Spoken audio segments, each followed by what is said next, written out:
వాళ్ళే law and order situations create చేయడం, YSR Congress party తాలూకా ఆలోచనలు వాళ్ళ కార్యక్రమాలు ఏ రకంగా ఉన్నాయనేది ఈరోజు కొత్త కాదు రాష్ట్రానికి.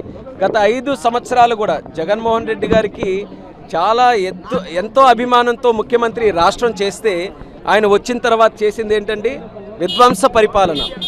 రాష్ట్రాన్ని కుక్కల చింపిన విస్తరిలా చేయడం, ఫైనాన్షియల్ క్రైసిస్లోకి నెట్టేయడం, ఎవరు ఉన్నా భయపెట్టడం, బూతులతో అసెంబ్లీని కూడా భ్రష్టు పట్టించడం, ప్రజాస్వామ్యాన్ని కూనీ చేయడం, ఇవన్నీ ఎన్ని ఉదాహరణలు 5 సంవత్సరాల్లో చూసాం.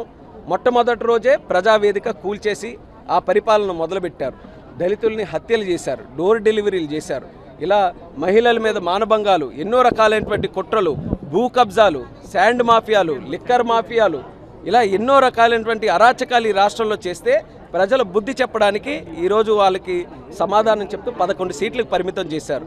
ఇప్పటికైనా మేల్కోవాలి కదా, ఎందుకు 11 వచ్చాయనేది ఒక జ్ఞానోదయం వాళ్ళందరికీ కలగాలి కదా. ఇంకా వాళ్ళు ఏమంటున్నారంటే నరికేస్తాం, పొడి చేస్తాం, చంపేస్తాం అని చెప్పి law and order problem create చేయడానికి. ఇది నేనేదో మినిస్టర్గా ఉన్నాను, మీరు మైకులు పెట్టారు కాబట్టి నేను చెప్తున్నట్టు కాదు. నేను చెప్పిన ప్రతి మాటకి వీడియో ఎవిడెన్స్ కూడా ఉంది.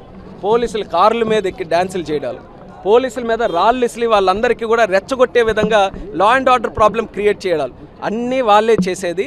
మళ్ళీ తిరిగి గవర్నర్ గారి దగ్గరికి ఎంత విడ్డూరం అండి. కాబట్టి ఇలాంటి విషయాల్లోనే ప్రభుత్వం కూడా చాలా స్ట్రిక్ట్గా ఉంటుందని కూడా మనం హెచ్చరించాం. ఎక్కడైతే ఎవరైనా, ఇది కేవలం వైఎస్ఆర్ కాంగ్రెస్ పార్టీ అని చెప్పట్లేదు, మహిళల మీద కానీ రాష్ట్ర శాంతి భద్రతల మీద కానీ ఎవరైనా సరే ఎటువంటి చర్యలకు పాల్పడినా వాళ్ళని కఠినంగా శిక్షిస్తామనేది కూటమి ప్రభుత్వం తాలూకా పట్టుదల. అది చేస్తూనే ఉన్నాం. కాబట్టి వాళ్ళు ఎన్ని మాయ మాటలు చెప్పినా ప్రజలు ఈరోజు దాన్ని హర్షించే పరిస్థితిలో లేరు. మేము గర్వంగా తెలియజేస్తున్నాం, 1 ఇయర్ కూటమి ప్రభుత్వం తాలూకా పరిపాలన బ్రహ్మాండంగా ఉంది. ఇది నేను అడిగితే నేను ఇలాగే చెప్తాను, రేపు కూడా ఇలాగే చెప్తాను. ఎందుకనంటే మాకు ఆ విశ్వాసం ఉంది. మొన్ననే మీరు చూశారు, తల్లికి వందనం ప్రోగ్రాం చేసిన తర్వాత ఏ రకమైనటువంటి రెస్పాన్స్ ప్రజల నుంచి వచ్చిందో. ఇప్పుడు రాబోతున్న రోజుల్లో రైతులకు కూడా చేసే కార్యక్రమం చేస్తాం. అలాగే ఆగస్టు 15 నాడు ఉచిత బస్సు కార్యక్రమం కూడా చేస్తాం. అంటే ఒక్కొక్క కార్యక్రమాన్ని నిలబెట్టుకుంటే ప్రజల్లో కూడా విశ్వాసం పెరుగుతూ ఈరోజు సపోర్ట్ అంతా కూడా చేస్తున్నారు. అదే మాకు శ్రీరామ రక్షగా ఉంటుంది. వాళ్ళు ఎన్ని రకాలైనటువంటి డ్రామాలు, కుట్రలు, ఇలాంటి రకాలైనటువంటి ఆరోపణలు, ఎన్ని విమర్శలు ఏ రకమైనటువంటివి చేసినా ప్రజలు మాతో ఉన్నారనే నమ్మకంతో మా పరిపాలన ముందుకి బలంగా కొనసాగుతూనే ఉంటుంది. నేను మొన్న కూడా ఇప్పుడు చెప్పినటువంటిది కూడా దళితులకి హత్య చేయడాలు, డోర్ డెలివరీ చేయడాలు, ఆ యొక్క కార్యక్రమాన్ని ఇంకా అంతం చేసుకోలేదు వైఎస్ఆర్ కాంగ్రెస్ పార్టీ.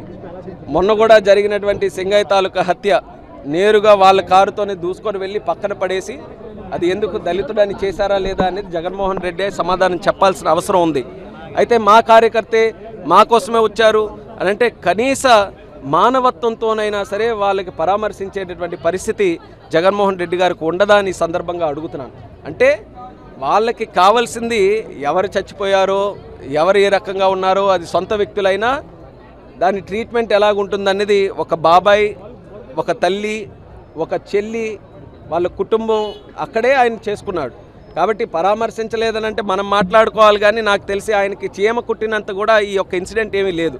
కాకపోతే ఎక్కడైనా సరే ఇలా ఎక్కడైనా మృతి జరిగినా, మృతదేహం ఉన్నా దాన్ని వాడుకొని రాజకీయం చేయాలనేది వాళ్ళకి వెన్నతో పెట్టినటువంటి విద్య. మొట్టమొదట రోజు నుంచి కూడా ఎక్కడైనా ఇలాంటి ఇన్సిడెంట్స్ జరిగిన ఏది చేసినా దాన్ని రాజకీయంగా ఎలా మలుచుకోవాలనేది ముందు నుంచి కూడా చేస్తున్నారు. కాబట్టి ప్రతి కార్యక్రమం కూడా దేవుడు మాకు అండగా ఉంటున్నాడు, దేవుడు సహకరిస్తున్నాడు. కాబట్టి అన్నీ వాళ్ళకి సెల్ఫ్ గోల్సే అవుతున్నాయి. ఇది కూడా అదే రకంగా అయ్యింది.